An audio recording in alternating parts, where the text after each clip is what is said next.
Hi. Subscribe now. Whoop, too late. You're too slow.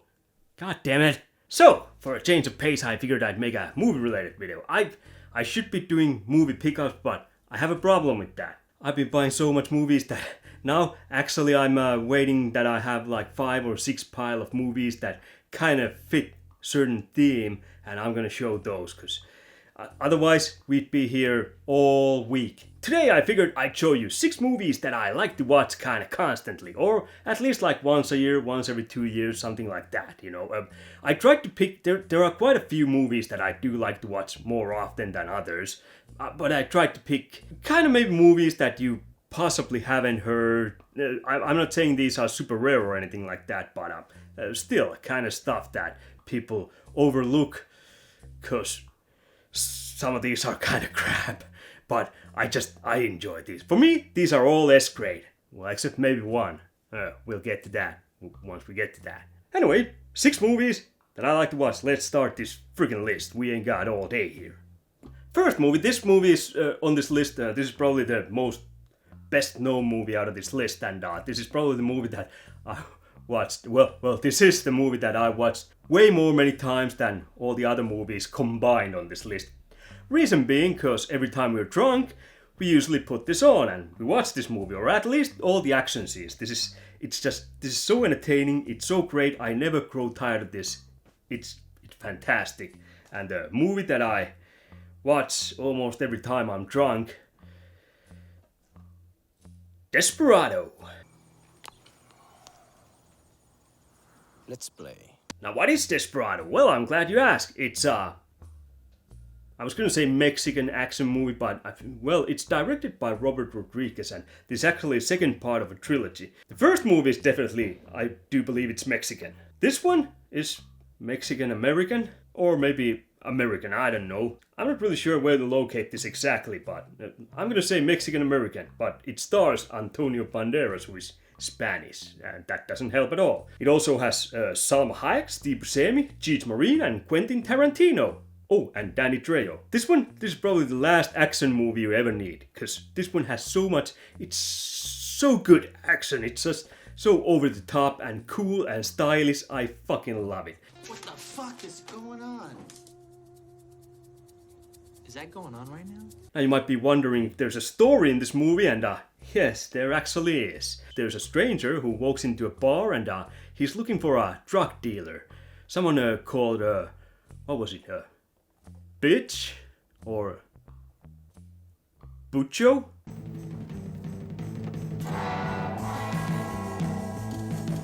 That's what it was.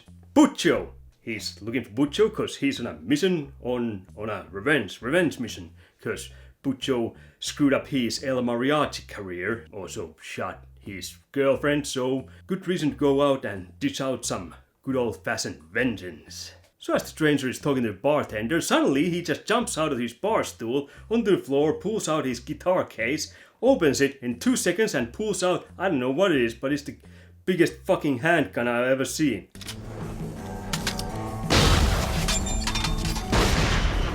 And I'll stop quoting this movie now. Anyway, basically he is going from bar to bar, looking for bad guys who know where Bucho happens to be and kill him. Really just stylish, and this doesn't get old. I mean, at the end, he calls his friends who also have guitar cases, because the main character has a guitar case that's full of guns. Friends, they have their own guitar cases. The other one's guitar case is a rocket launcher, and the other one has 2 guitar cases, which are machine guns. Those are some of the coolest stuff ever. Oh, and if you pay attention, there's a small little cameo of the dick gun from Dusk Till Dawn. Unfortunately, it doesn't get used in this, which kind of sucks, but still, that's pretty awesome. And Danny Trejo. I love Danny Trejo in this. He's this silent killer, doesn't say a word, but he's always twirling these little throwing knives, and he's got this vest of throwing knives. He's so badass in this. And also Salma Hayek is in this. She looks great, like always. And Quentin Tarantino, he's in this. Pretty much tells a joke, and not much else, but yeah, it's a kind of funny joke. Anyway, I'm not gonna ramble on too long about these movies. This is just one of those movies that I just like to put on and watch whenever. It's never dull. Even though I've seen this probably 200, 300, 400 times, I don't even remember. Because, well, since this came out, we saw this, like at the end of 90s, I do believe. This came out 95 or 96, I can't remember the exact year, but around there. Yeah, once we hit drinking age, legal drinking age, and, well, we didn't still at that point watch this that often, but once my friend moved into his own apartment and we started drinking more together, we basically, probably like 20 years, we've been watching this. Also, other movie that we always put on is Predator, but that's not on this list. It's too well known, but yeah. This and Predator, every fucking time we drink. At some point, someone's gonna put at least a scene from this, if nothing else. Desperado. Fucking fantastic action movie. One of the best. Next movie I have, we're still keeping with the action genre. Actually, most of these are action. There's 4 action genre movies here, and but to be fair, the other 2 of this, they're mostly martial arts. This is still a shooter, so. And this is a classic. I love watching this every now and then. It's just so fucking good. It's never dull. It's kind of stupid, but that really doesn't bother me. It's so badass. It's basically one man defending the whole United States of America because their whole army is just completely useless. All you need is one guy, and that guy is Chuck Norris. And the movie is Invasion U.S.A. Chuck Norris.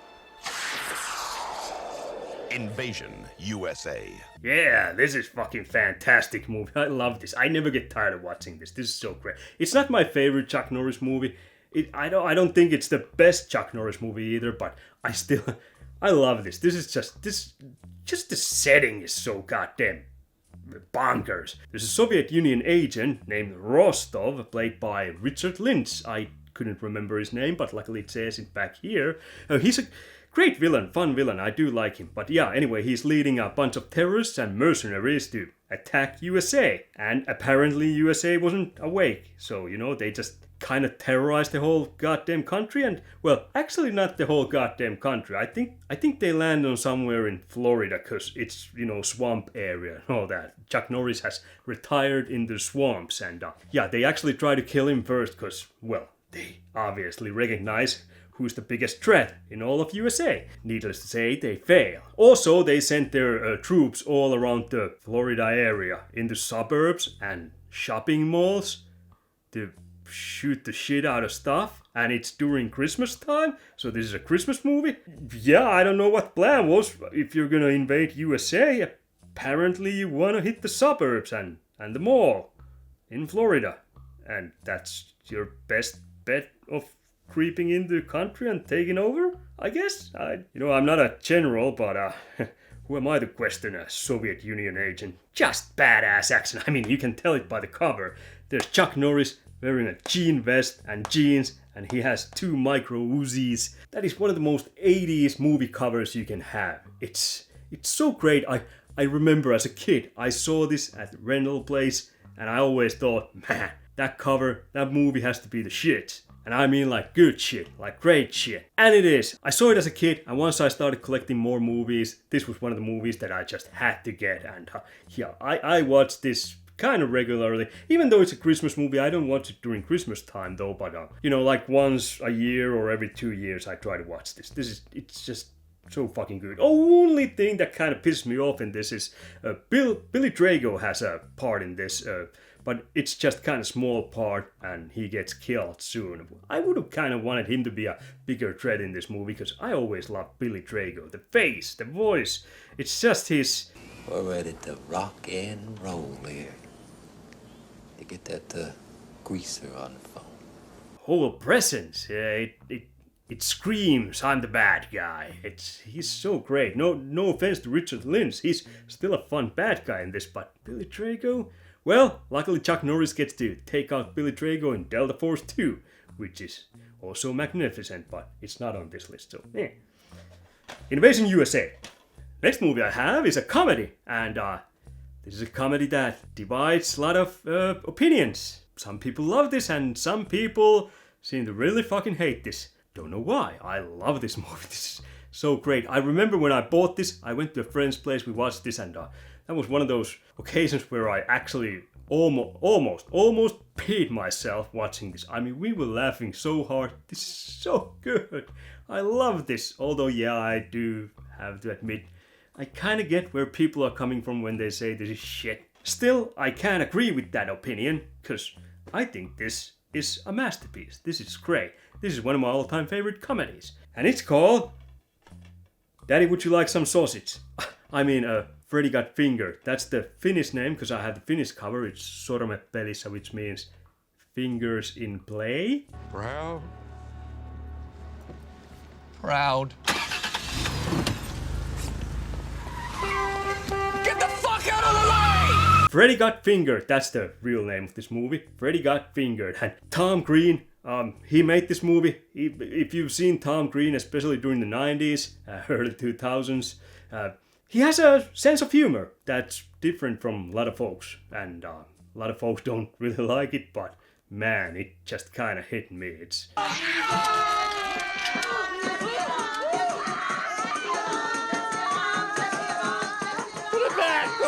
I don't maybe usually go for this type of humor. I feel like this is some kind of refined version of those other movies like American Pies and which I do like, but I don't love those, but I still do like those movies. And you know, Road Trip, which also featured Tom Green. And yeah, this is just Tom Green getting a bunch of money and go make out his vision, which is just really fucking weird. Tom Green plays an animator who leaves his house. Finally, he's like 28 years and he's leaving his house to Los Angeles to find a job as an animator. Things don't go well, even though he jacks off a horse during his drive over there in LA. And he also finds a job in a cheese sandwich factory, swinging a big baloney, pretending it's his dick into old women's faces, while repeating ding dong, ding dong, ding dong. Well, it's like the first 10 or 15 minutes of this movie he actually comes back to his home, and that's about it. He does Tom Green shit. A lot of Tom Green shit. If you like Tom Green shit, you're gonna love this. If you don't, you're gonna hate this. I really don't know how to describe this movie. It's just really out there bonkers, and I love it. And some people hate it. I actually feel like these days this has grown into become a more of a cult hit. And honestly, where's the 4K disc? Where's the 4K limited edition? Where's the 4K collector's edition? I buy that in a heartbeat. I'm ready to upgrade. I've had this DVD since 2001. Why no 4K? Why no Blu-ray? I take a Blu-ray. I just give me a better version of this. This is one of those movies that deserves a better version. And I bet you if they made a limited edition of this, it would sell like hotcakes. Wow. Yeah. Hospital's always this fun? No, sometimes people here die of cancer. I don't know why people in U.S.A. that something sells like hotcakes. You guys really like that much hotcakes in there? I mean, hotcakes are great, I guess. I'm actually not sure what hotcakes are. We have cake here. Is hot cake like pie? Warm pie? I don't know. Anyway, it's a crazy ass movie. I don't really know what else to say about this. It's something that you have to see. There's also a paralyzed woman who likes to suck a lot of dick. I'm having trouble concentrating with all the skateboarding and you sucking my penis all the time. It's basically just really random skits sewed in together to be a kind of whole movie. There is some kind of story arc there, and I'm not gonna spoil in the end. Does he get a job as an animator or not? You'll just have to watch it. Fourth movie I really love to watch, and we're back to action, and this is more martial arts action. There's actually no shooting in this at all. Nope, there isn't. This, I feel like this would be underrated movie if the middle part of the movie wouldn't be so goddamn cheesy and cringy and almost hard to watch. I keep watching this still, you know, every now and then. I kind of love this movie, but at the same time, I hate the middle part. Kinda. Kinda love it, kinda hate it. It's a movie called Haastaja. No problem with me. Stick with me, kids, and never go hungry. Which is actually Jean-Claude Van Damme's No Retreat, No Surrender. Actually, you can't really say that this is Jean-Claude Van Damme's. This is oh yeah, Kurt McKinney. Kurt McKinney was starring in this. Van Damme was actually the bad guy in this. And Haastaja is actually the Finnish name, which means challenger. Again, really weird kind of translation, but No Retreat, No Surrender. Okay, I think that would sound in Finnish, just way more stupider, so yeah, I think we're gonna go with Challenger here. First of all, kick-ass soundtrack. I have it on my YouTube music list. So the movie basically begins, there's a Kurt McKinney who's... Oh, Jason! I almost forgot his name. Jason, he's doing karate. His father actually owns a karate gym. He gets free lessons. Good for him. I do believe so. They don't actually mention that anyway. But at the start of the movie, there's some, gangsters coming in and they're kicking ass. They're kicking his dad's ass who's doing the karate lessons there and... Well, actually, there's one bearded fellow who's trying to kick his ass, and since he can't get the job done, they call in Ivan the Russian, who is Jean-Claude Van Damme, and man, this is probably Van Damme at his best. He moves great. It's not maybe the best fight scene, the start fight scene, but I just love seeing Van Damme move like that. He's a beast in this one. Then after that, the father quits and sells his karate gym to a gangster, and they move out somewhere else, suburbs, and the kid still wants to learn karate, but his father is against it because, well, Jean-Claude Van Damme broke his leg and now he's limping, so, he doesn't feel like that's a good thing for his son. He doesn't want his son to become a one-legged limper. I mean, he still has his both legs, but he's just limping, so. But the son wants to really learn karate, so he starts training karate, and at some point he starts hallucinating, apparently, because there's Bruce Lee's ghost, who comes in and starts teaching him karate. The guy who's playing Bruce Lee is alright for a small budget. When did this come out? 85. He was alright for that role. I'll never be able to hit it. If you think that is impossible, you won't hit it. But it's such a weird idea. And Jason, the main guy, he gets a friend. It's this another kid who is so cheesy, so cringy. I rap to the beat so viciously. Why you go imitating Bruce Lee? I like to feel my highs, I like to feel my lows. Rap, try to kick with your toes. It's so hard to watch, but still I keep watching this because I really want to get to the end fight. Actually, a lot of times we drink, we just watch the end fight. The end fight, it's actually one of Van Damme's best fight scenes ever in any of his movies, if not the best. I'm actually gonna go that far to say it might actually be my favorite Van Damme fight scene, because at the end, there's Seattle karate team that has 3 members, and they're gonna go head to head against this other team that has 3 members, but then the gangster guy comes out and says, we don't need no stinking team, we have Ivan the Russian. So basically Van Damme kicks the whole Seattle karate team's ass by himself, and it's 1 by 1, and it's, man, some of those moves he shows, that 360 kick, it's a work of art. I believe this is kind of a pioneer when it comes to US martial arts movies or action movies, in a sense that this one, they kind of went more hardcore in the martial arts stuff. They kind of wanted to make more like those Hong Kong or Chinese kung fu movies, martial arts movies, where they don't give a fuck. They just punch each other and kick each other and throw each other off from buildings and through windows and all that kind of shit. They just really wanted to go at it. The last fight, it's so good. I love it. But I'd say this is a really underrated movie if it wasn't just for the really cringy middle part. I kind of enjoy it because it is what it is, but at the same time I'm kind of like, no. And let's continue with the martial arts movies. Next one I have here, this is probably the crappiest movie of this pile. No offense. For some weird reason I keep watching this over and over again. Even I kind of phase out during the middle part. I couldn't really tell you what the story is. I mean, I know what the story is, but how the events go in this, because I don't know, I just black out. Then I keep watching this over and over again, and it's really not that good, but for some weird reason, I just want to watch this over and over again. I don't know what is wrong with me, but anyway, the movie, another Chuck Norris movie. A Finnish name, Yhden miehen armeija, English name, Force of One. Yhden miehen armeija means one man's army. So, again, a little bit different, but at least it kind of sounds the same, Force of One, one man's army. Whoever did this is as good as dead. I do actually like that Chuck Norris in this one is probably at his peak when it comes to his karate career. I mean, it's Chuck Norris. Chuck Norris has nothing but peaks. But yeah, in this one you can actually see him in karate tournaments. But that's really not the point of this movie. The story of this movie is someone's killing cops. And that someone knows martial arts. So what are the cops gonna do? Let's hire a karate instructor to teach our cops how to kick ass too. And they go for the best, Chuck Norris.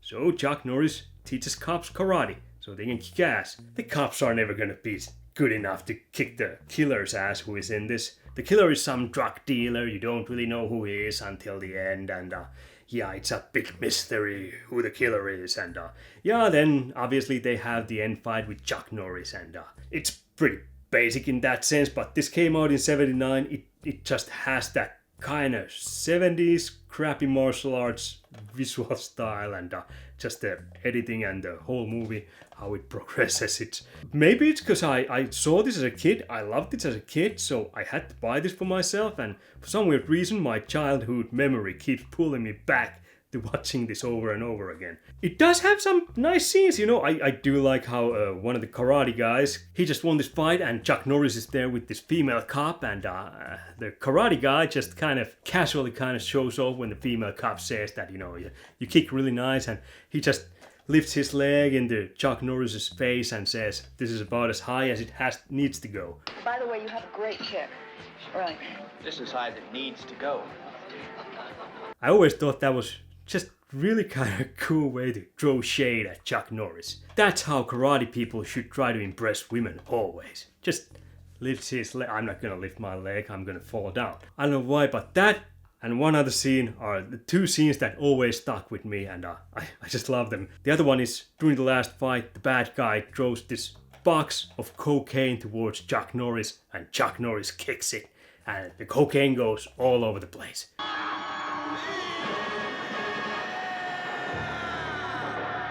I couldn't tell you why I love this movie as much as I do. I'm not even sure if I love this. I think it's like Stockholm Syndrome. It's not good for me, but I keep returning to it. It's kind of like being in an abusive relationship, you know? This week, he didn't really hit me that hard, so I think he's changed. Force of one, Chuck Norris.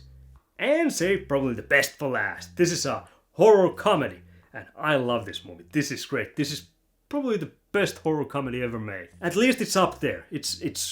I do believe this is underrated. Well, it's kind of a cult classic, but I wish this was, you know, more recognized, because it deserves all the recognition. When this came out in 1988, this should have gotten all the prizes, all the awards, all the Oscars, all the Tonys, Timmys, whatever, Grammys, all of them, especially the soundtrack. It's fantastic. But rest of this movie is also fantastic. The movie I'm talking about is Killer Klowns from Outer Space. What are you going to do with those pies, boys? I love this movie. It's so campy, so stupid, but so good. The soundtrack, like I said, this one actually has its own theme song, which is just rocking.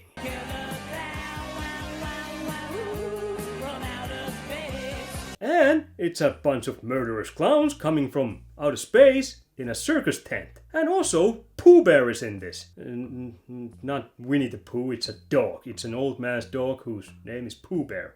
I don't know, Pooh. You know, there's something kind of peculiar around here. And the clowns go around this little town and they capture all the people who live there. They're shooting them with these guns that wrap them in cotton candy, and the people, they melt inside that cotton candy, and the clowns, they just stick a little straw through the cotton candy and drink them up. It's so good. I'm not even exaggerating. I tell you, I could watch this again and again and again, and I'd never grow tired. So bonkers, so fucking good.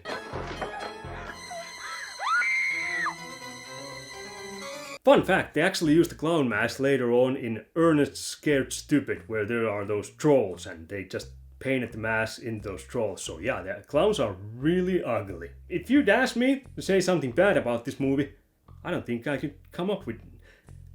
It could be longer, that's about it. It's a great movie. If you love horror comedies, this is a must watch. Whoop-de-goddamn-de-doo. What do we have here? This represents as much horror comedy of the 80s as Invasion USA represents action of the 80s. Both of these movies are in a sense important landmarks of the 80s, which are just must watch. If you love 80s movies, you can't get any more 80s than Killer Klowns from Outer Space and Invasion USA. Oh yeah, and although I don't really know the cast that much in this movie, this one does have John Vernon as Officer Mooney, he's just great. I know him from a lot of movies, or at least some movies. I just kind of remember him, but I couldn't tell you in which movies he's actually been. I know the minute I saw him, or saw some kind of list that I've seen that and that and that and that and blah blah blah. But yeah, this is one of those movies where I actually remember the guy being. I always loved him as an actor, old guy. In this one, he's old grumpy sheriff who thinks everyone's just messing with him, calling about murderous clowns. But love all these movies. Well, Force of One is kind of enigma in this. And still, if you're into Chuck Norris, you should probably check that one out too. These are 6 movies that I like to watch over and over again. I got nothing else here, so fuck off, and I'll fuck off, and we'll meet back here when I upload more crap. And, maybe it's gaming video, maybe it's movie pickups. Might be movie pickups, I don't know. I have some movies there that I really need to show. So many movies. Yeah, they're ordering movies kind of got out of hand. But anyway, you have a good day there, and what are some of those movies that you like to watch over and over again? Some comfort movies, or something that just works every time, that you like to go back to over and over again. Put it down in the comments. I didn't put any masterpieces here, because the truth is, as much as I love movies like Goodfellas, I haven't watched that in a few years. They're long, they kind of have the storyline thing going, so in that sense, there's not the entertainment factor that these movies have, which keep me kind of glued over and over again. I mean, great movie. Not saying that. It's in my top 10 of all-time favorite movies, but it's heavy. These are kind of light. These I kind of like to put more, because they're lighter fun. Stupid entertainment for stupid people, I guess. That was a self-burn. Fuck. And I'm just gonna go. Goodbye.